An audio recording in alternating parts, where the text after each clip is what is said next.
gostaria de parabenizar a OAB por essa iniciativa de promover uma eleição democrática através do voto direto de todos os advogados da Bahia, saudando a mesa diretora dos trabalhos na pessoa do presidente Luiz Viana, dos nobres conselheiros, colegas. Inicialmente gostaria de dizer que é muito proveitoso esse estilo de eleição, porque força todos os candidatos a visitarem as cidades do interior que normalmente eles não teriam acesso e verificar em loco a dificuldade dos colegas que estão enfrentando em cada cidade, nos mais distantes rincões do nosso estado. Por exemplo, eu estou fazendo uma verificação em cada cidade, Teixeira de Freitas, Eunápolis, Porto Seguro, anotando a quantidade de juízes, a quantidade de processos, conversando com os colegas e trazendo para a nossa campanha as dificuldades que eles têm lá no interior. A exemplo de Porto Seguro, onde a gente anotou que tem cerca de 140 mil habitantes e apenas um juiz cível com 12.500 processos, um juiz criminal que acumula a vara de fazenda pública com 40 mil processos e outro juiz que responde pelo juizado cível e criminal, quando a lei de organização judiciária já previa 2 juízes cíveis e 2 juízes de família para aquela cidade. Então, em vez de ter 4 na área civil, só tem 1. Como é que vai dar tramitação aos processos? Então, essa situação se repete em todas as cidades. Eu vou anotando e vendo as dificuldades dos colégios no interior para reivindicar, junto à OAB, junto à AMAB, junto ao Tribunal de Justiça, que acelere as providências urgentes para minorar o sofrimento dos colegas do interior. Eu pretendo levar ao Tribunal de Justiça toda a minha experiência de atuação na advocacia nos últimos 30 anos, enfrentando de forma cotidiana todas as dificuldades do péssimo atendimento nos cartórios, na lentidão da tramitação dos processos, dos anteparos colocados nas varas para dificultar o contato do advogado com os serventuários, da falta de acessibilidade para contatar os juízes, muitas vezes tendo feridas as nossas prerrogativas. Igualmente, prestei serviços relevantes à classe ao atuar nesse Tribunal de Ética e Disciplina da OAB de 2001 a 2009, julgando processos ético-disciplinares e imprimindo melhorias no nível de atuação dos advogados através destas medidas educativas. E como magistrado do Tribunal de Ética, eu fazia questão de nunca faltar nenhuma sessão, de nunca adiar nenhum processo que estivesse sob minha responsabilidade e de ter a melhor produtividade possível, podendo citar a amiga Rosângela, que está aqui presente, como testemunha, que todo final de ano eu pedia: Rosângela, pega a estatística aí do Tribunal de Ética, a produção, para a gente ver quantos foram julgados por ano. Aí eu sempre via que eu estava lá, julgando mais processo, e eu dizia para ela: olha, quanto mais complicado, melhor, pode mandar para mim. E chegava na minha mão sempre os mais volumosos, até de 14 volumes, eu já julguei aqui no Tribunal de Ética. Então, tenho essa experiência de quase 10 anos. Isso tem a ver também com reputação ilibada. Quando o artigo 94 da Constituição Federal pede que o candidato do 5º Constitucional atenda a 2 requisitos: reputação ilibada e notório saber jurídico. Então, eu entendo que por ter atuado aqui 10 anos no Tribunal de Ética, eu estou preenchendo o primeiro requisito, a reputação ilibada. Além do que, meu pai, que também é advogado, Antônio Carlos Nogueira Reis, sempre me ensinou desde casa a respeitar o próximo, a atender os ditames legais e com ênfase nos aspectos éticos e morais. Vale salientar que durante a minha atuação aqui no Tribunal de Ética, eu estive sob a presidência de diversos colegas, como o Dr. Thomas Bacelar, Dr. Dinailton Oliveira, Dr. Saul Quadros, demonstrando o meu compromisso com toda a classe dos advogados, apenas saindo do Tribunal de Ética para assumir a presidência da Comissão de Bioética, Biodireito e Biotecnologia nos anos de 2010 e 2011, onde eu pude realizar vários seminários abertos à sociedade, debatendo temas atuais e polêmicos, como transplante de órgãos, eutanásia, aborto, terapias com células-tronco, clonagem, barriga de aluguel. Muitas vezes, nesse próprio auditório, nós fazíamos esses eventos. Lembrando a lição do nosso saudoso mestre, Calmon de Passos, todo saber do homem só se legitima se apto para servir à humanidade. E com este pensamento, escrevi meu primeiro livro jurídico em 1997, Uma Visão Holística do Direito, que é esse daqui, que foi traduzido para inglês e para espanhol. Para auxiliar o melhor desempenho dos operadores do direito a se inserirem nas novas perspectivas de atuação dentro de uma visão jurídica sistêmica, utilizando os fundamentos da inteligência emocional para que ele possa ser um profissional pleno e com a visão humanista. Destacando que neste livro eu já defendia no Brasil a expansão dos juizados de pequenas causas derivados das Small Claim Courts, criadas em 1934 em Nova York, Estados Unidos. Bem como eu sugeri a criação de câmaras de mediação e arbitragem como alternativas extrajudiciais de solução de conflito. Isso em 1997. Depois escrevi outros livros jurídicos aprofundando esses temas, como o que trata da justiça divina, a justiça dos homens, analisando a visão da religião comparada com o direito civil e o direito penal. Posteriormente, eu fiz um mestrado na UFBA, aprofundando meus estudos em bioética, biodireito e biotecnologia, e produzi 2 livros, um chamado Bioética no Cinema e outro chamado Bioética, Biodireito e Células-Tronco, a Vitória da Esperança.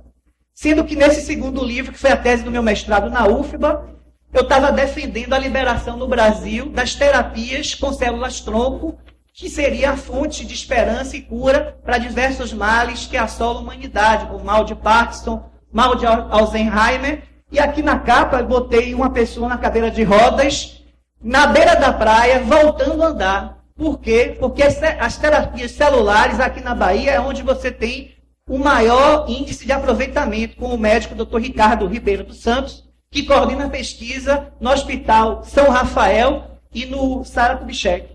Então, inclusive, já temos 2 pessoas que estavam em cadeira de rodas há mais de 9 anos, 2 tenentes que tomaram tiro na coluna vertebral e já estão voltando a andar através de terapia celular, usando andadores e fazendo fisioterapia no Hospital Sara Kubitschek. Por fim, depois do meu mestrado na UFBA, eu fiz um curso de especialização em Direito Ambiental, e aí produzi esse livro, Direito Ambiental na Baía de Todos os Santos, combatendo, denunciando os problemas de poluição que aconteceram na nossa joia mais preciosa, que é a Baía de Todos os Santos. De 2000 a 2010, eu fiz um levantamento no Ministério Público Estadual e Federal de todos os passivos ambientais, e a gente elenca aqui eles, e apresenta soluções para o problema com a criação de uma agência de gestão ambiental da Baía de Todos os Santos, que vai resolver o problema de conflito de competência a nível de direito ambiental federal, estadual e municipal, porque existe a competência concorrente. Então, todos podem legislar e também mandar no meio ambiente, criando um órgão de gestão ambiental, como já existe na Baía de São Francisco, nos Estados Unidos. Você teria representantes dos 3 entes de esferas governamentais num conselho, e assim as emissões de licenças ambientais seriam feitas de modo compartilhado, acabando o conflito de competência ambiental. Com esse parêntese aqui, mostrando a produção literária, eu estou tentando atender o segundo ponto colocado no artigo 94 da Constituição Federal, que fala sobre o candidato deve ter notório saber jurídico. A gente produziu, durante a vida toda, todos esses livros e continuando estudando e produzindo outras coisas. Lembro que o Estatuto da Advocacia, no seu artigo 2º, parágrafo 1º, prevê que o advogado presta serviço público e exerce uma função social.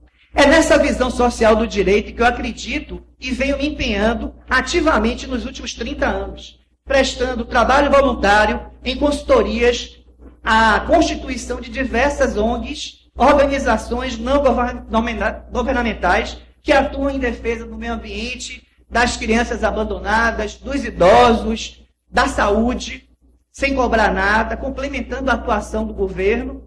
E em 2011, na Câmara de Vereadores de Salvador, esse trabalho foi reconhecido, que eu recebi um prêmio chamado Cidadão Voluntário, sendo este o farol de atuação recomendado, inclusive, pelo professor Calmon de Passos, que condenava a mercantilização da advocacia e dizia: quando o advogado não consegue associar as suas preocupações de ordem individual, dirigidas fundamentalmente para a obtenção do seu êxito profissional, às preocupações maiores com os valores que fundamentam o seu papel social, esse trabalhador do direito amesquinha-se como pessoa e desserve a sua comunidade como cidadão.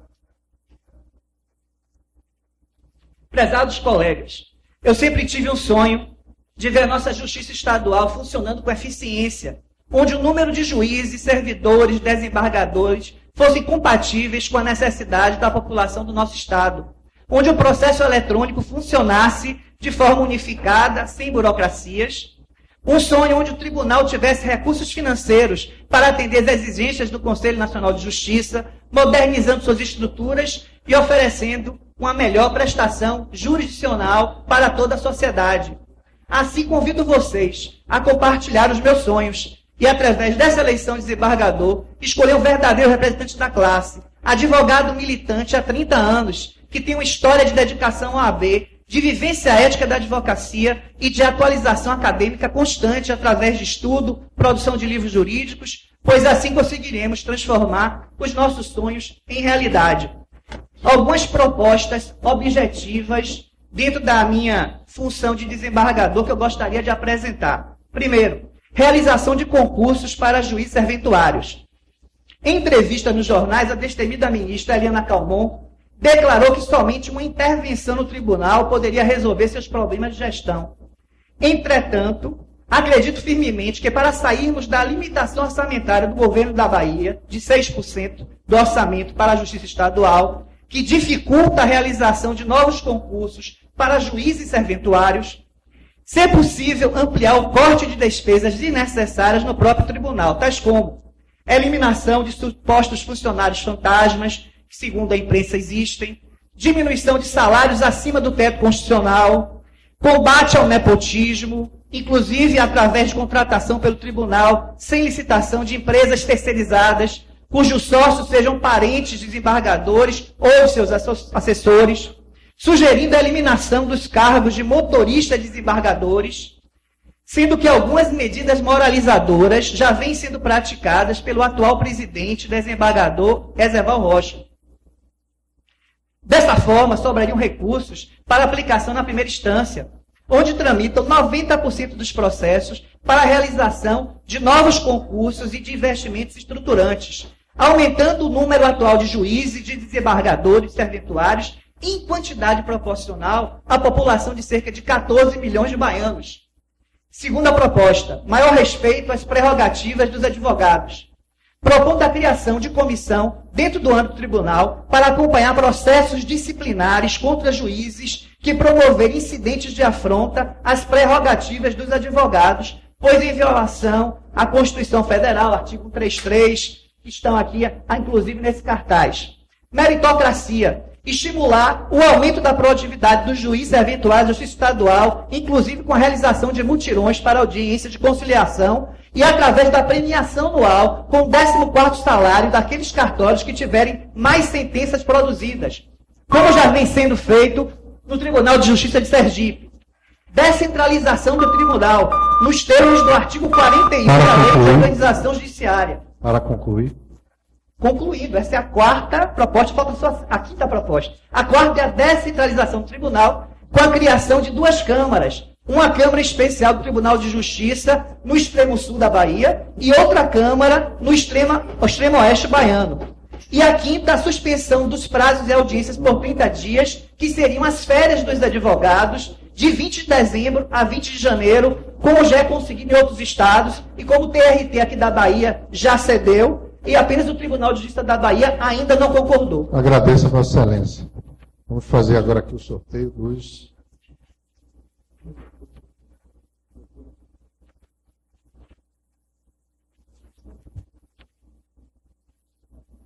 Doutor Rafael Medeiros Chaves Matos. Cadê Rafael? Saiu?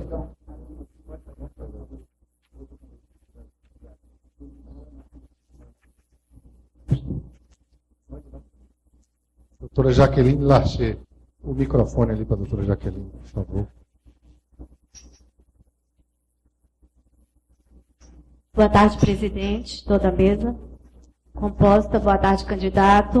Boa tarde, colega. Senhor candidato, o senhor declarou agora publicamente que um sonho é ver efetivamente o judiciário, o poder judiciário, atuar com eficiência.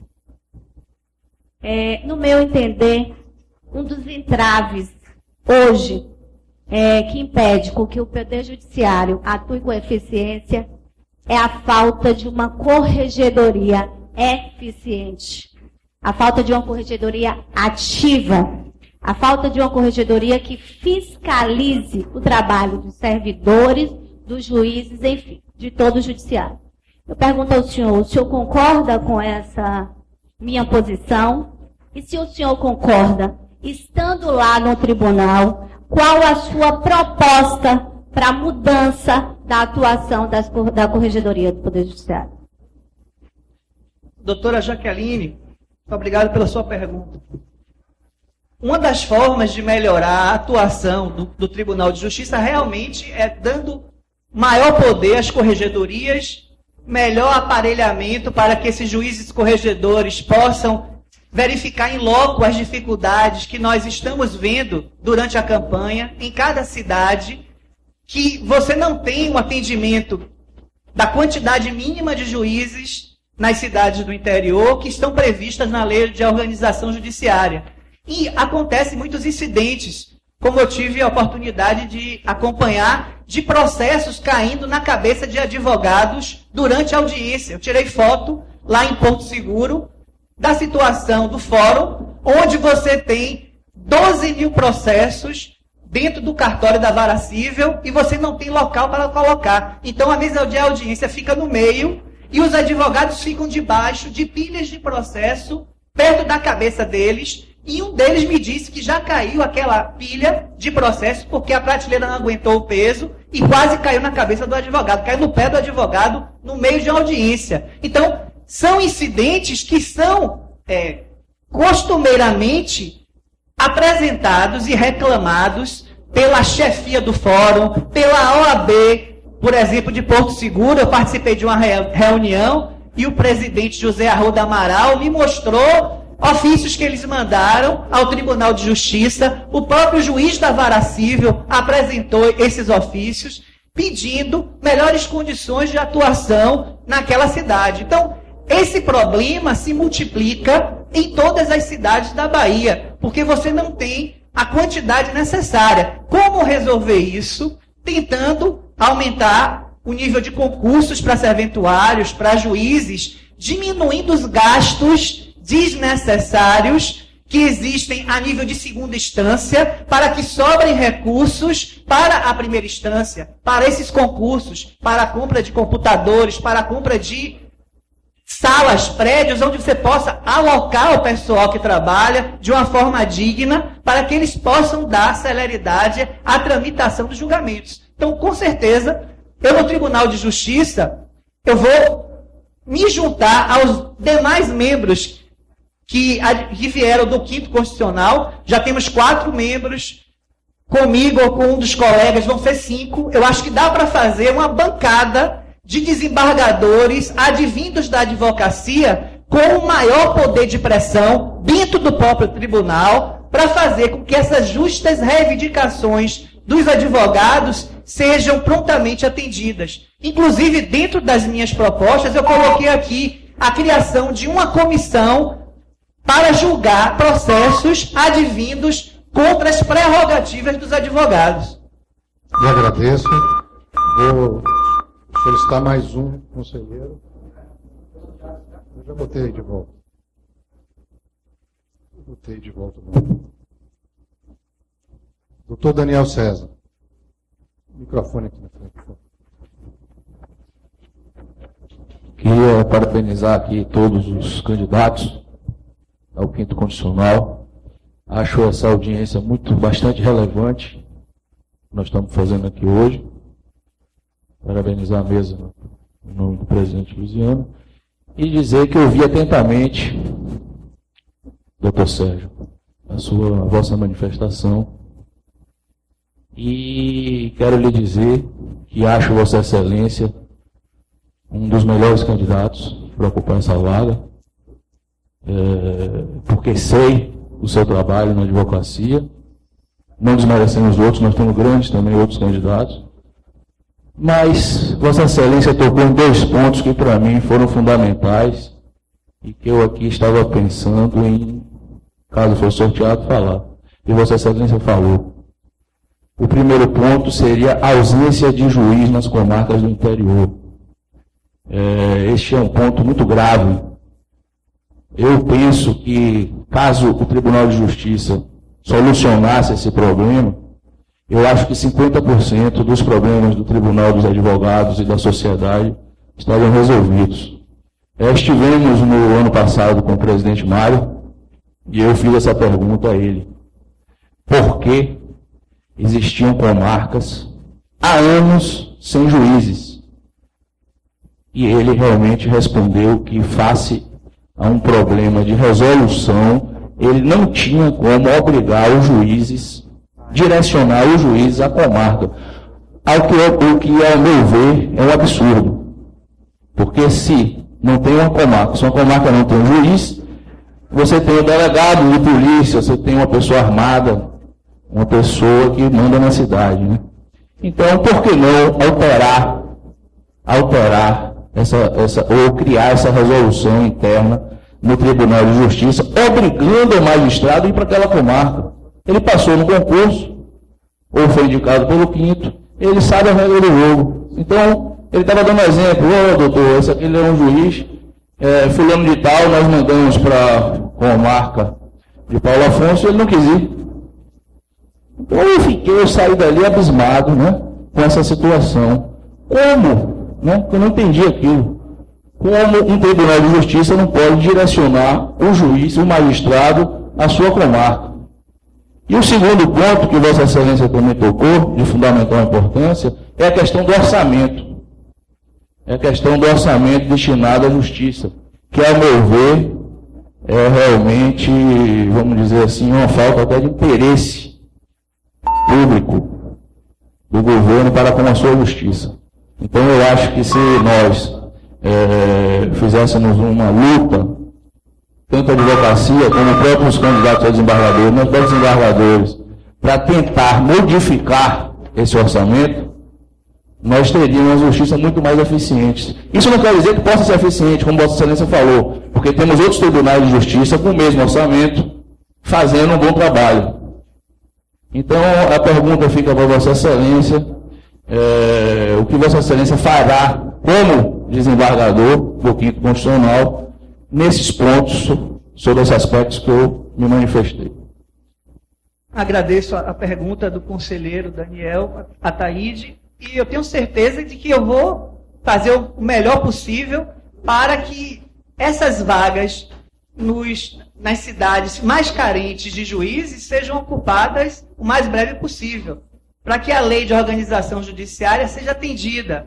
Por exemplo, nesse trabalho que eu estou fazendo no interior, visitando as cidades e anotando as dificuldades, eu estou vendo cada uma delas. Eu já citei Porto Seguro, eu vou citar aqui Itamaraju, que tem cerca de 60 mil habitantes, um juiz civil, um juiz criminal, e estes com cerca de 15 mil ações, um juiz substituto assumindo o juizado com cerca de 8 mil processos, quando deveria ter 2 juízes cíveis e 2 juízes criminais pela Lei de Organização Judiciária.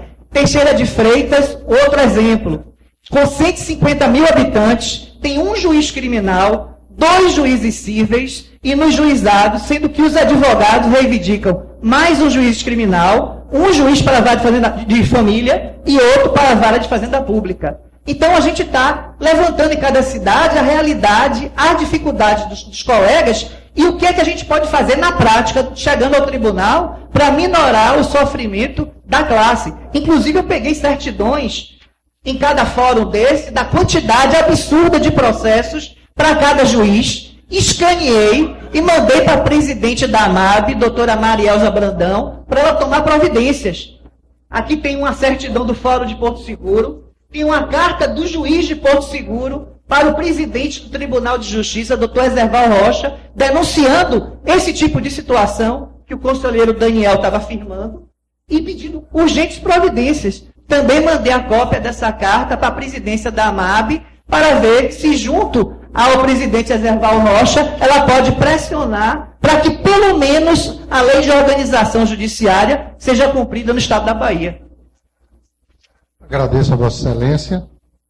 Presidente Luiz Viana, só para manter a isonomia dos demais colegas, eu gostaria de só fazer um encerramento Não, dessa... Excelência tem 45 segundos. 45 segundos. Para concluir, visando implementar esta transformação e materializar estes sonhos de uma justiça célere, transparente e operante, eu conto com o apoio dos advogados no dia 8 de abril, com a votação, dentre os seus preferidos, de Sérgio Nogueira Reis, no número 35, para o cargo de desembargador do Tribunal de Justiça da Bahia, a fim de que possamos materializar um novo patamar de justiça que todos nós queremos, porque juntos podemos mais. E já ensinou o Mestre Jesus Cristo no Sermão da Montanha: bem-aventurados os que têm fome e sede de justiça, porque serão saciados.